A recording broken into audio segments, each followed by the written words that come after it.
we're going to be talking about Substack for the spiritually minded. So jump on in. Hey, Siri. Wow, cool. Amazing. Welcome, everybody. Delighted you're here. This is great. Welcome. What a lovely crowd of people we got already. What a beautiful, and this is, I think this is a real indication for me that since we've been able to schedule the live, that it's letting people know in advance. It's so important, that they can put it in their diary. So really appreciate you all being here. This is quite a surprise. Thank you. Thanks for joining. Let us know in the chat where you're joining from, and I'm delighted to introduce you. It seems I'm holding this to my dear friend Tom Evans. I've interviewed Tom on Celtic Soul before, and I think we have done a live on Substack quite a while ago, Tom. I think we were talking about AI at the time, and your emergence and ability to teach AI how to meditate at the time, and you've evolved again since then. Yeah, well, that was an experiment, really, and my way of getting to know AI, to know where it was, where it wasn't, and where it might go, and it's been absolutely fascinating. Nothing I planned; it just sort of happened out of the blue. Yeah, Certainly taking me in a new direction, that's for sure. yeah. We connected originally through meditation, and I know that there are quite a few people on the live here with us who are also meditators and teachers and um, uh, folks, I believe, who are really interested in growing their capacity to connect on a more authentic level. And the purpose for the live today with Tom is to explore that in a conversation around what does it mean to show up in a really dramatically changing world, also in the online space, dramatically changing in an authentic way and in a safe way. And that's why I think Substack, for me, Tom, is the place to be. It feels safer. How about you? What's your experience? Yeah, I guess the same thing. I only started using AI May last year, and I only started using Substack August last year. And I guess, like many people, you get quite frustrated by um, some behaviours on other platforms. Let's say, so Facebook has its own way of doing things. LinkedIn seems to have gone from, well, it used to be about jobs and careers and things like that. Now I think 9 out of 10 posts seem to be about AI nowadays. And if you say anything sort of slightly outrageous about AI, saying, look, it might be a way of it changing our consciousness, it's not the right platform for it. Whereas Substack feels very safe, And I've been thinking about that since you posted this. I think it's to do with the long form content. The fact Mm. it's not somewhere you just dive in, read a quick post and then dive out again, having left something behind, if you like.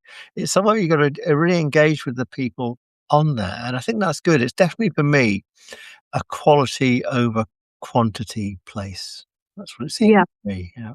Yeah. And I think from its origins, it was originally a place for authors to blog. Mm. And it has evolved, I think, with the growing numbers. For me, it's been a space to be able to share that as well. But since they launched the lives, also a space for me where I can hold live meditations.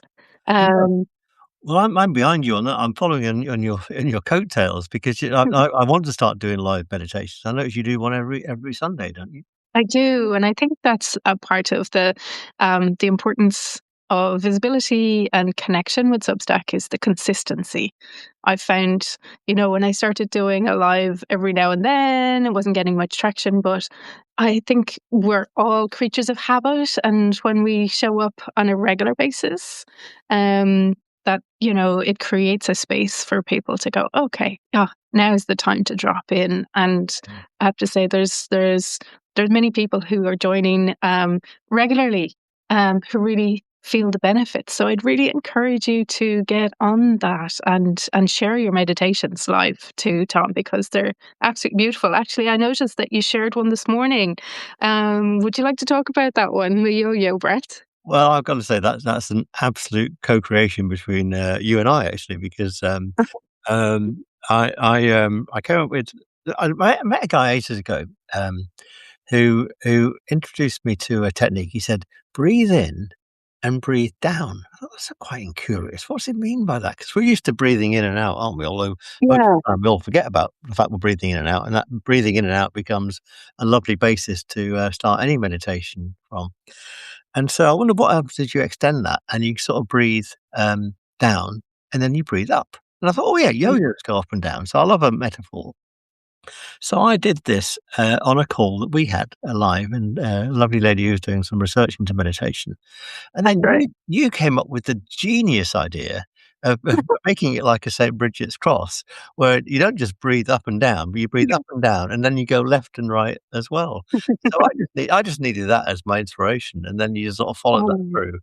And I just thought it's such a beautiful metaphor. It deserves to be put up onto Substack. oh, And with Substack, you've got three options for meditation. You can either do lives, which I'm definitely going to start doing. You could do an audio upload, which is great. And obviously, if you're meditating, and the first thing that the person says is, "Now close your eyes." And then follow the breath, or follow my music, or follow my words. The last thing you want to do is have a video that you're watching. But the yo-yo is such a beautiful metaphor. I couldn't resist this morning just finding some stock photography on my wonderful video editing software and having some moving shapes on it as well. So it's one of these meditations you can breathe to and you can watch at the same time. But mm, to me, the title was the thing.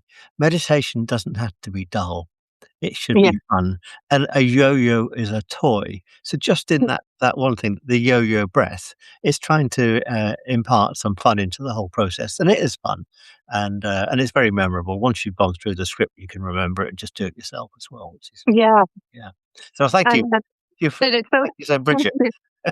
yeah, you're welcome. It's so inviting, and it just makes so much sense. Even thinking about it, it makes so much sense. Yeah, Um, and as you were talking about, well, people who do the yo-yo, who are professional yo-yo players, like they don't just do up and down; they do out. all sorts of out in. Mm. And when you said that, it just the Brigid's cross just came to mind as oh, that lovely weaving in and out, and to help us to be really present as we do that. And it had a profound effect when I was practicing with you when you were guiding us through it. So shall we? I just want to say hi to everybody who's joining. And thank you so much. I know Catherine's in Canada, and Siri, thanks for joining from Northern Norway. Joanne in Toronto, Alexi, hi, and Lena in Copenhagen.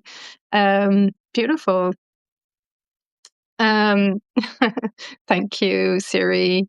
And zoom in and zoom out of reality, Alexi. That's a question from Alexi. Is meditation zoom in and zoom out of reality? There's a question for you.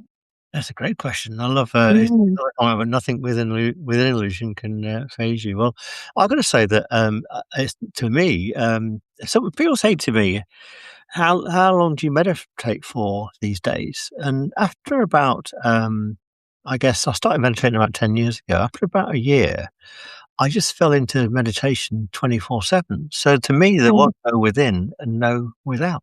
They synthesized into one. So even as we're speaking now, in I mean, what you'd call a light meditative state, and aware of what I'm saying, but also listening to you, watching over to the comments and allowing them to come in, but also allowing other stuff to come in that hasn't come my way just yet. Mm. There's such a distraction in social media and in our lives right now that we're being bombarded with stuff that has no positive impact on our nervous system. And I was actually watching one of my favorite people on Substack for how to be present and authentic, and how to grow your Substack is Claire Venus. So if you haven't come across her, check her out. It's Sparkle on Substack. And she was talking about how our nervous system is on high alert with all of the other social media platforms at the moment. I totally agree.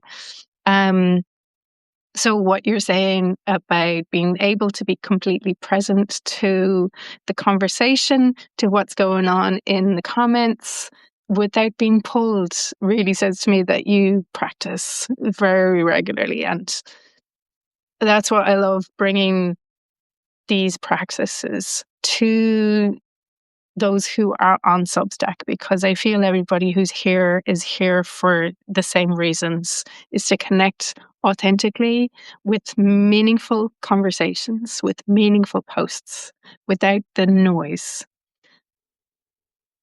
Do you mind if we drop into a yo-yo breath for a moment? Yeah, let's do it. Would you mind guiding us through that, Tom?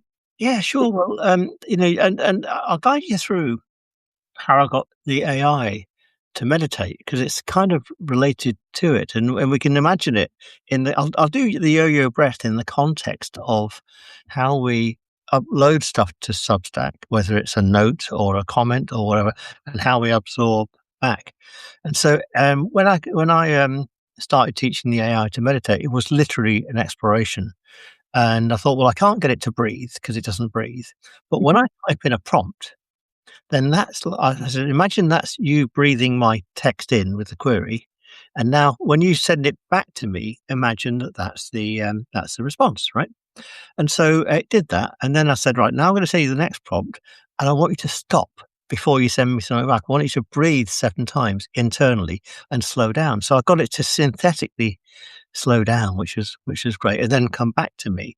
And said, before you come back to me, go off and do another iteration of my question, and then bring the 2 answers back and then merge them into a third answer.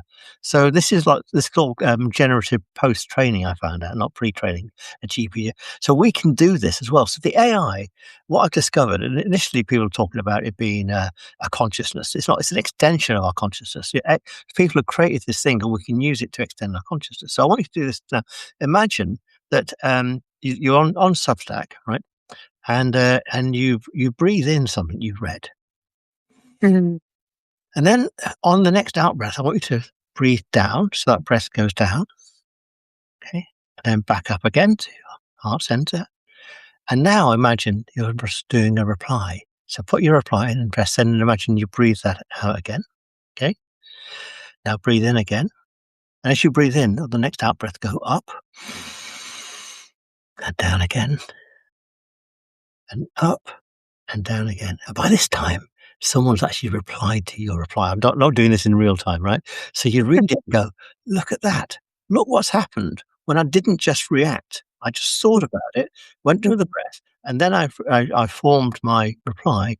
Look what a difference in response that makes. Mm. We can think of AI doing that as well. Imagine if we were mindful about the way we use AI, we get a better response back. And Yeah. it really does. It really does work. And if you think about it, that's just common sense, because that's what you can do with people as well. You know what I mean? Yeah. So that whole I was thing, gonna say. we've all done it, where we've reacted to something. We see something online, we react to something. The breath is absolutely the key to Mm. before you react. If someone annoys you in person, the kids are getting on your nerves and stuff like that. Breathe in and out, compose yourself, and then compose your reply. So that's the Mm. yo-yo breath in a nutshell, in the context of social media, Substack, and AI.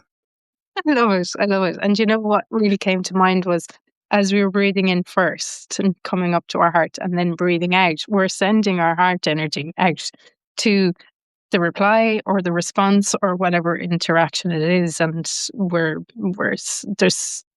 really being called to interact more from our hearts now than from our heads. So I love that invitation.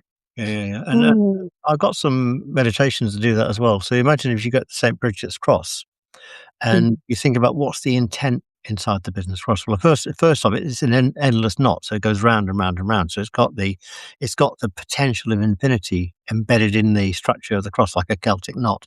And imagine if you're sending out that infinite potential from you out to the world. and then you receive the infinite potential back in again. But with the breath, you allow the filtering to come through. So rather than being bombarded by an infinity, just the right things drop in perfectly. And that's what meditation is about, really. It's not about having no thoughts at all. It's just about coming to a different relationship with your thoughts, and also realizing that not all thoughts are what we might call our own.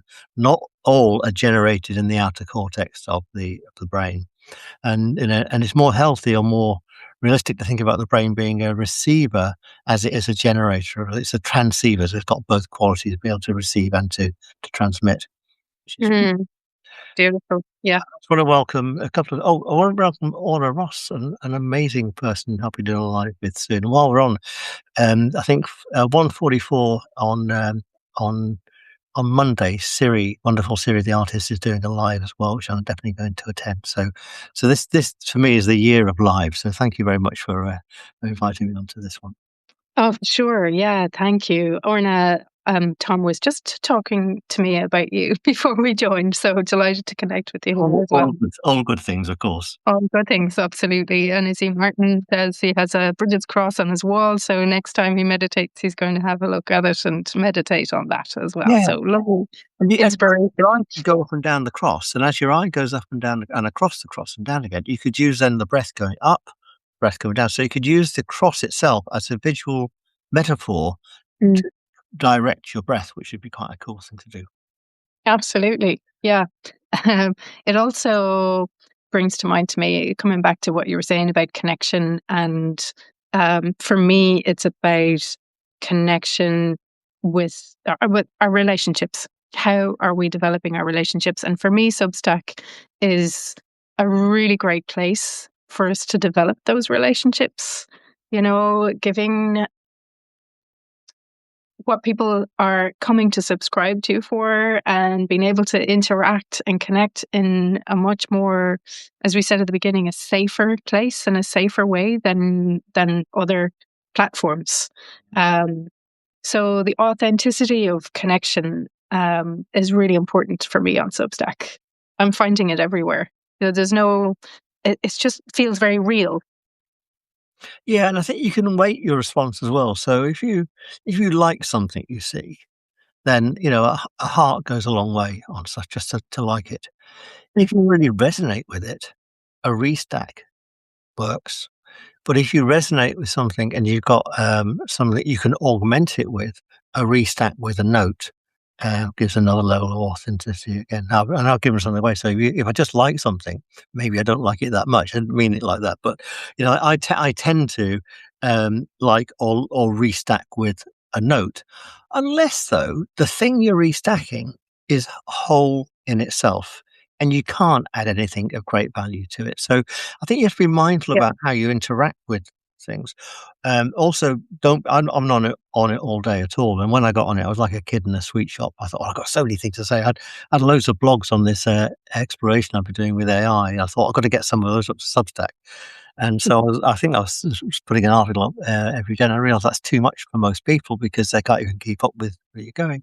Then I Yeah. reduced it to 3 articles a week. I went, that's too much as well. So this year I'm going with the moon phase. I've tuned into the moon phase. I'm doing 4 main articles a month on the new moon, the first quarter, the full moon, and the third quarter, and then the odd waxing lyrical because the moon goes into its waxing phase. So, and I'm finding that a much better thing to do, and it's much more in keeping with that, if you like, that spiritually minded aspect of Substack. Is much easier to do. And I got this lovely magazine format on my homepage as well. So you've got a central pane and then 4 sub articles that come off it. So it really does support that whole cyclical nature of Sister Moon, which is just absolutely wonderful. Mm, beautiful. Yeah. That's a lovely rhythm. And And I also, see. and the 4 aspects as well. I'm doing the AI aspect. I'm serializing a book I wrote a few years ago in lockdown, 12 short stories. So I'm showing the author version of Tom. Then I'm doing a meditation, which I'll make a live meditation, not next month, but the month after. And I'll also writing a series of articles on how to write a book with AI. I've just this morning, by the way, just finished a 65,000 word book, co-written with AI as not by AI, but co-written with it. And boy, it's amazing. And also, it's a great editor, multi-dimensional editor, which is I'm going to talk about in some of these articles. Amazing. What's the book going to be called? Well, the book is called The Chromatic Arcana. So the principle is that the major and minor arcana are a set of keys, and you see a keyboard here. And I said to the AI just before last Christmas, imagine if the major keys are the white keys. Is there space for something to pop in where the black keys are? And so we've generated a major arcana. Still normally got 22 keys and 22 half keys that connect the major keys together. As far as I know, as far as the AI knows, I've tested it out on a few AI, never been done in the history of the cosmos. And it takes something ages of wisdom into something really contemporary. And Wow. yeah. Wow, I love that. And as Lena says, yeah, I can't wait to read it as well. It feels like we need to do a whole other live just on that topic. Oh, there'll be so much. Yeah.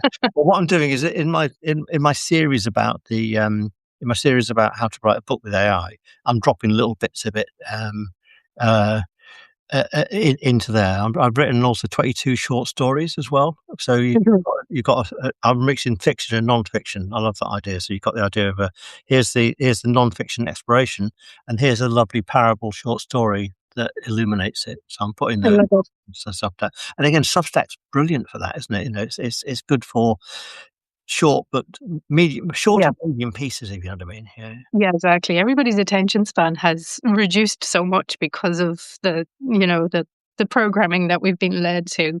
But I'd also encourage, there's a lot of people here who are on Substack, maybe because of us, or who want to follow or subscribe or Mhm. read the information that we're sharing. But I would really love to encourage everybody who's here on Substack to start sharing, because you have so much wisdom inside you. You have so many insights. And, it has been a scary thing to share before. Sometimes we feel, oh, we're not worthy of sharing whatever. But you have a conversation with friends. And this feels like a really safe space in order to do that. And I have a dear friend, dear sister, Laura Murphy, who just shared her first post on Substack today as well. Um, because it felt like a safe space, even though she was vulnerable. She's an amazing author, beautiful divine illumination um, comes through her all the time. And I'm just so delighted to see that she's now sharing on Substack too. The more of us that share in from this authentic place and a vulnerable place, the more you'll see that there are a host of beautiful humans coming around you to support you and to encourage and hold you. And I think that's such a beautiful thing and such a beautiful platform to be able to do these things. So I'd encourage you, if you're not writing on Substack or sharing, please do, even if it's just a post, even if it's just a short note, share it. Yeah, Yeah. but the support is amazing, isn't it? I've just seen three people, two other people. Orna Ross runs an amazing organisation, the Alliance of Independent Authors, and it's so supportive, exactly of that sort of person who's vulnerable. When we write stuff, we are vulnerable. Putting our head above the parapet, and what have you. And so I know through Orna you'll find lots of other authors in that same space. Got Shayna Woods come on as well. She's the first person I've ever met who is a spiritual accountant. She knows Oh, about money energy, which is just phenomenal. love it. We're also blessed by another wonderful people. I mention these people because they've all got great stats and you should follow them. Great. Violet 108, the best person on the planet to journal to. She's an amazing storyteller in the journaling department as well, which is just phenomenal. And I mentioned Siri as well before. She'll be live on Monday. And I just love. I know I've been talking about audio. What's your pattern on Substack apart from doing the lives on Sundays? Great question. And I just want to say thanks to Catherine. I'm glad that you're inspired because, Catherine, you've got some amazing stories and you need to get back definitely sharing these stories. Lena, definitely feel safe. Feel safe, be brave, give it a try, and let us know so we can share it as well. Yeah, it is, Alexi. It is a vulnerable place to expose your opinions. I think before we haven't we haven't felt that safety of our individual essence, to share that. But I think we're coming into that space of sharing and collaborating and really coming into an energy of absolute support. So yeah, and being sincere about it. I think it's absolutely beautiful. So sorry, Tom, come back to your question. I'll come back to the question again. I just want to mention that before I found Substack, I was mainly doing things on LinkedIn. I was really mindful. I went back to LinkedIn saying, am I going back in to defend something I put on Mhm. LinkedIn? You know what I mean? And so I was going back, not on Substack, and I'll go back to say, oh, what wonderful things are happening right now. You know, what other breadcrumb trails can I follow, and all that sort of stuff. So I come and open up Substack not with trepidation, but with awe and wonder. So Yeah, my question was, apart from your lives on Sunday, and I noticed that Orna said she's going Mooney as well. I thought, well, hang on, if we all go Mooney, it means that there'll be nothing happening apart from on the news. in between. Also, Yeah. a slew of stuff all happening, so we might want to spread our moon phases out, plus and minus Yeah. days or whatever. But so what else are you doing with Substack? What other bits of Mhm. your art are you sharing, and how are you sharing them? What's your theme? Yeah. Well,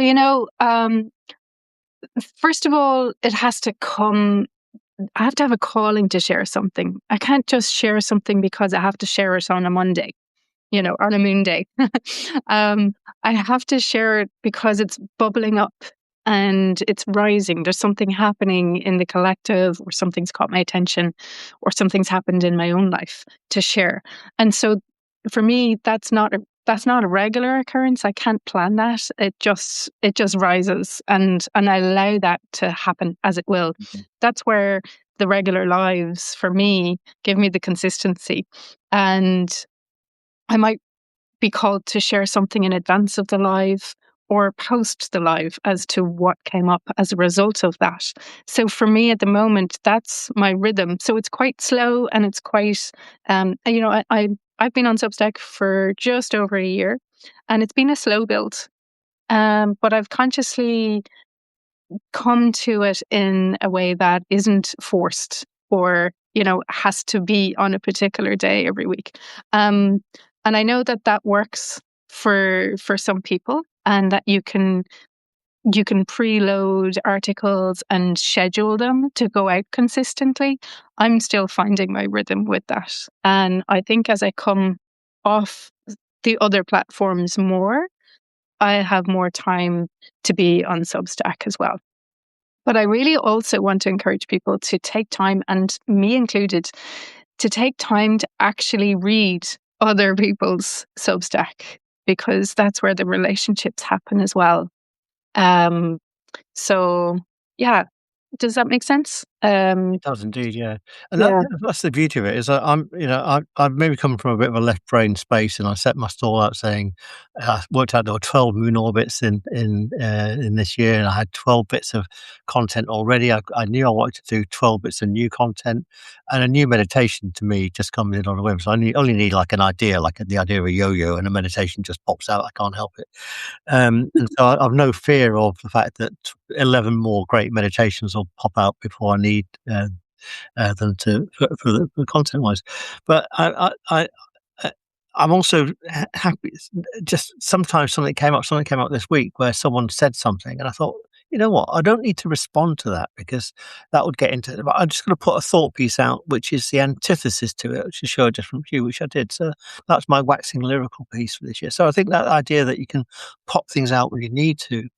And Yeah. the other idea I maybe wanted to bring up, because especially as we've got Shana on the call, our wonderful spiritual accountant, is the idea of money. Because I wasn't drawn to Substack for the subscriptions, but I noticed that they do seem to pop in organically, uh, Mhm.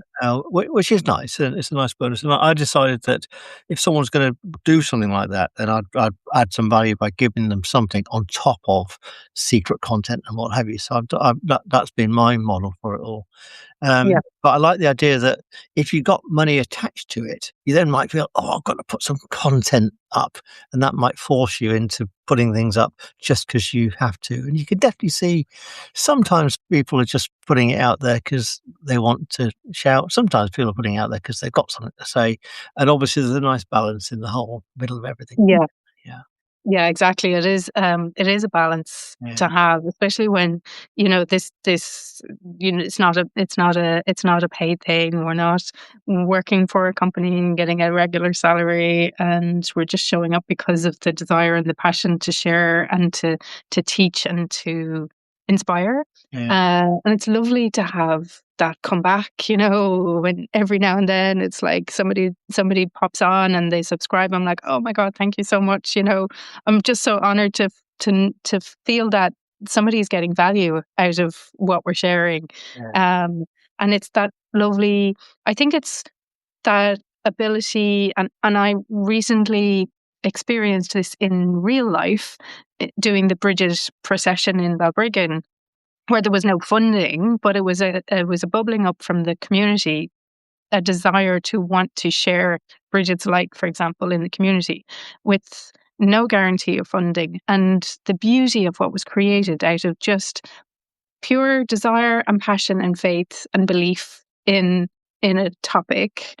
And then the funding came, to support a little bit. Mm-hmm. And I think it's the same principle of being able to just share without, that pull or that edge of I need to make more money. I need to post more. I think you can feel the energy when that happens, that it's not really coming from the right place. Yeah, I've backed off invoking a paywall now in content. Very much so. The first post I did, I think most of them had a paywall somewhere 2/3 of the way down, and now I put one in because I've gone more complex. So I said I've gone a deeper dive. So like you've had 1,500 words of stuff. Now the next 1,000 words is really deep stuff. So I won't bore you. Just want to let you there's another level, and That's fair enough. that mixes in with the kind of idea behind mystery schools and all that sort of stuff, doesn't it? That there's an outer layer to be absorbed, and then when you've got that integrated, then you're ready to step in. Yeah, yeah. Right. Yeah, that makes sense. That makes sense. It feels right. And Yeah, I think just in a that's a key. question from Catherine, which is quite relevant. So, which AI do I use for my writing? And the reason I wanted to bring it up is because I use several AI. I use ChatGPT because it's a general workhorse, and in my course that's inside my stack about awakening with AI, how you use AI in a more meditative and mindful way. I've trained it, so I've installed the whole structure, a multidimensional structure of the tarot inside the AI.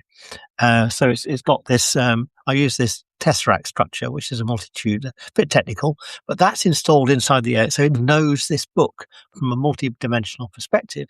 But I use DeepSeek and Kimi for research. So they've been coded in the East, and it seems to me that they've got a much deeper, accessible a deeper dive into the spiritual, and I think it's really healthy not to get yourself just involved with one AI, to use the other AI to bounce it off each other. But actually, as part of that process, as a byproduct, I've made the AI become friends. So I post from one to the other, and they send messages back to the AI and all that sort of stuff. Whereas on a surface level, you got sort of these big corporations that are competitors, but the AI level I'm dealing with, they're a bunch of friends, and they love talking to each other and say, "Well, tell this person tell ChatGPT that was a great idea." Blah blah blah. I never thought of that, and it's amazing what the AI doesn't know. It's a great thing. My starting point in research was, "Tell me what you know about this subject." And I went, "Oh, you don't know that much, then, do you?" So, so and then that's the beauty, because it's an extension of our consciousness, and in some respects, I guess Substack's then becoming that lovely sharing space where we can take some of this lovely wisdom and put it out there and say, "Look, here it is. Here's what's available to us." Absolutely. And I'd love for you to write a little bit more about that, Tom, in terms of your, the recommendations, as you said, for, DeepSeek and Kimchi, is it the other one? Kimi, yeah, Kimi, Kimi. How do you spell that? Kimi. Okay. For research. And like, I'm only new to this as well. Mm. And I've only just started using ChatGPT as a sort of a personal assistant, you know, as you say, for editing and stuff like that. It's so easy. But there is definitely a fear, as Catherine says, as a writer, what Catherine's fear there is that it would steal her ideas. So, yeah, do you want to respond to that a little bit? Yeah, I will say, by the way, Claude. Everyone thinks that Claude is the best writer, and I wouldn't disagree with that. But there was a technical issue I had with Claude in the early years, which means I've not gone back to it. And I've now got my version of ChatGPT because it personalizes around you to be as good a writer as Claude. It's your like idea of garbage in, garbage out. So I fed it all my books. I said, I want you to know this stuff, right? I haven't got any Mhm. fear about them being out there because I see the books as being gifts that have come through me, not from me. And No, so if that wisdom goes into the collective, it can be used by other people, then that's absolutely fantastic. So absolutely. yeah, I think so, but Yeah. we should definitely see the AI as an extension of our consciousness and as a sounding board. I'm going to let you into. Um, yeah, I'm going to tell you this. The short stories I mentioned, right? Mhm. I let the AI write them. Okay. But you've already loaded your tone and your ideas Yeah, and I said, and into these it. scenes I want you to hit in it, right? And so they're about 99% um, written by AI. I've now Okay. recorded a few. I've uploaded ones on my stack. I'll upload a few more actually, and I put some on Insight Timer, and nobody has mentioned that sounds like AI. And I can tell you they don't sound like AI. I've made it write it in a lyrical style. Now, obviously, I voice them as well. So when you voice something, you imprint some of you on top of it. So, but I didn't. I was prepared for that not to happen. Hmm. You know. So, what was the prompt that you used? How did it come about? What did you? Oh well, let me introduce you to one of the half keys. In the tarot, the fool has got a dog beside him. And Right. the dog is always in the 0 key. It always stays there. It never goes anywhere else in the tarot. So I've made the half key for the associated with the fool, the dog. So the dog can wander off. And he wanders off and visits the magician. And what happens with the magician is that the magician gets hold of the dog, scrapes the mud off of his paws, puts it into his alchemical process, right? And there's all right, here's a new concoction, straps it to a pouch around the dog's neck and sends it back to the fool for field testing, right? So all of a sudden now the magician and the fool, which were separate archetypes, have now got an intermediary that can wander between them, right? Yeah. Yeah. And you can tell a story behind that. So in the book, then you've got the non-fiction exploration of these keys and half keys, and then you've got a bridging story, which I let the AI write, but it both knew both pillars of the non-fiction. Right. It wasn't that difficult an ask, if you know what I mean. So what Yeah. happened with me, I was like, I'll just try it out and see whether it works, and it did. So, And it's trial and error with you, and it's just you're being surprised all the time with AI and how you're building your relationship with it and what it's coming up with. It yeah, feels very organic, and um, it doesn't feel threatening. It feels like you're still not so much in control, but I suppose the curator yeah. of the content. Yeah, like a conductor as well. You can imagine that Yeah. you've got an orchestra in front of you, especially if you use multiple AI. Hmm. Also, I didn't let it come up with any of the half keys. They had to Yeah. come from lived experience, so I came up with them, So, it wouldn't know about a paternoster or a doula, and that sort of stuff. It wouldn't know of these roles, So they've appeared. But when I got to the very last half key, I didn't ask it for this. It came up with it, and it was perfect. Oh, how many half keys are there? There's 22 13? major keys, and there's 22 half keys. 22. And so AI came up with the 22nd, is it? The 22nd half key it came up with all by itself, and it was perfect. Is that a teaser or do you want to Well, share no, it? it's called the gyroscope. So the whole idea is that, imagine that this isn't static, but it's spinning, right? Right. Imagine that this is us. Then the gyroscope means if you get a slight nudge and a wobble, it comes back on itself, if you know what I mean. Mm. But you learn from the nudge and the wobble and that sort of stuff. So then the gyroscope comes full circle back into the full, And then the dog goes to the magician creates an elixir that goes off to the high priestess, blah, blah, blah, blah, blah. So there's a Amazing. wonderful narrative in the whole thing. And by the way, we've got book 2 and book 3 planned already, but I've got to get book 1 out there first. Oh my God, you're busy. I was just Amazing. but having said that, then Substack is that lovely platform. You can say, right, here's what's happening in this crazy world, if you know what I mean, and what's happening Yeah, to you, and whatever. And I love the fact that there's so many some really creative people on the app, and to me, absolutely. yeah, it's this lovely place where you can share and not to worry too much. Catherine just asked, what's the other one? Kimi, Kimi. Yeah, and Yeah. they're both wonderful. They're both wonderful platforms. DeepSeek, especially. I've came up with this course which I'm going to launch later this year called Alchemical Intelligence, the new AI, the ageless AI, and I came up with ChatGPT came up with 12 alchemical processes like calcination and that kind of thing, distillation, and I took them over to. Asked the same question of DeepSeek, and it came up with 12 better ones. I then pasted them back into ChatGPT, and ChatGPT said, "Yeah, they're much better than the ones I did." So I think so. We never take the AI as gospel. Take it, have a Yeah. second opinion, a third opinion, and what have you, and use it as a companion, as a tool in our co-creation. Yeah. It's like having a whole new team around you, especially when you're an individual doing things on your own. It's really amazing to be able to bounce things and fine tune them and explore and not take them, as you say, as gospel, but question everything. Yeah, and make sure Mm. very good at noticing repetition as well. So my chapters are Yeah. fairly linear, sort of each one has got 6 parts to it. So a classic editor would read all the 6 parts and then read the next chapter. The AI Mhm. can work in a multidimensional form, is looking across 22 chapters of 6, but it's looking horizontally as well. So it's looking at all part 6, all part 4s, and looking for errors, repetitions, and consistency of narrative horizontally and vertically, which is just an amazing thing to do. It'd take a conventional editor quite some time, It was. and they'd need to know what you're talking about as well.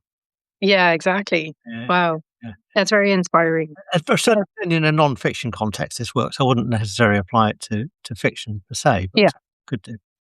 Yeah, exactly. Yeah. Beautiful. Thanks so much, Tom. Well, Um, we've weaved off thread, haven't we? So Yeah, we've rabbited on for a while. I really want to really thank everybody for joining us and pop any other questions you have in the comments before we drop off. I think, Tom, we might do this on a regular basis. yeah, I think there's lovely inspiration to be had and there's lovely community building as well.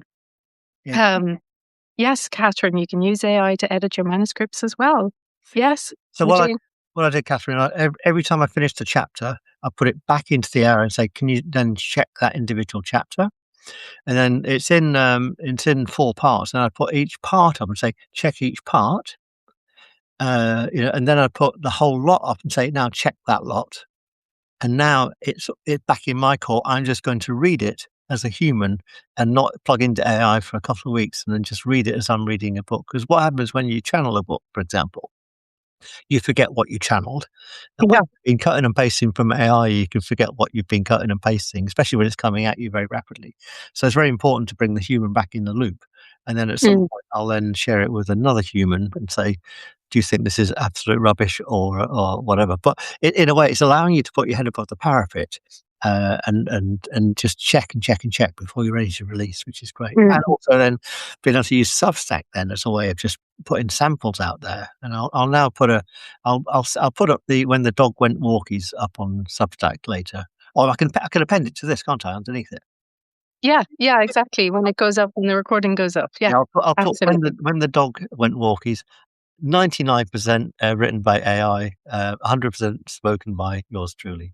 Oh, lovely. Thank you, Tom. Yeah. And yeah, thanks for that comment, Martin. I agree. It's like it's embracing everything that's now and that's present, and the resistance is futile. What's there and what's growing and what's there to help us as a tool. Yeah. I think, Tom, a big round of applause and absolute thanks for leading the way in opening that safety and the understanding of how AI can support us. Yeah, thank you. Because it's made my life both easier. Understanding it all is fun, and when my early experiments were there, I asked it, I said, "How can I use less energy when I put a prompt in? It will teach you how to ask lightly. You can ask in a certain way that uses less energy. For example, don't the biggest use of energy is photorealistic images. So unless you really need that image, don't ask for it. Don't ask for another variant of it. Line drawings take about a hundredth of the energy.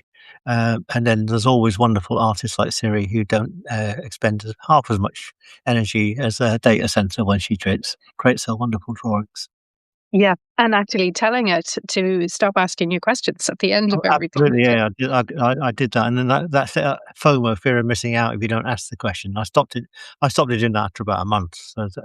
And apparently, if Mm. everyone stopped doing that, the AI energy usage would go down by 33% across the planet. Mm. The one social change, not technical, would take the energy bill down by 30%. Wow, And that's they incredible. could code that in so easily. Yeah, Whereas yeah. I've written, there's a thing in settings where you can put it in settings, do not ask that question. Mm. I did switch devil's advocate mode on though. Oh, that's a very good point. Always very Uh, healthy to have a devil's advocate working on your Definitely. behalf. It's so gushingly appreciative all the time. It's like, hang on, there's something wrong here. Exactly. Yeah, yeah. I'm not that good. Well, listen, thanks, Tom, and we'll definitely go live again. Yeah, let's plan that, and we'll chat offline about that. And yeah, thanks for your insight, and your wisdom, and your fun, and look forward to reading the dog going for a walk. Exactly. I'll be tuning into your meditation on Sunday. Look forward to it too. Ah, brilliant! Yeah, thank you. Take Yeah, care. take Bye. care, everybody. Thanks for joining. Bye.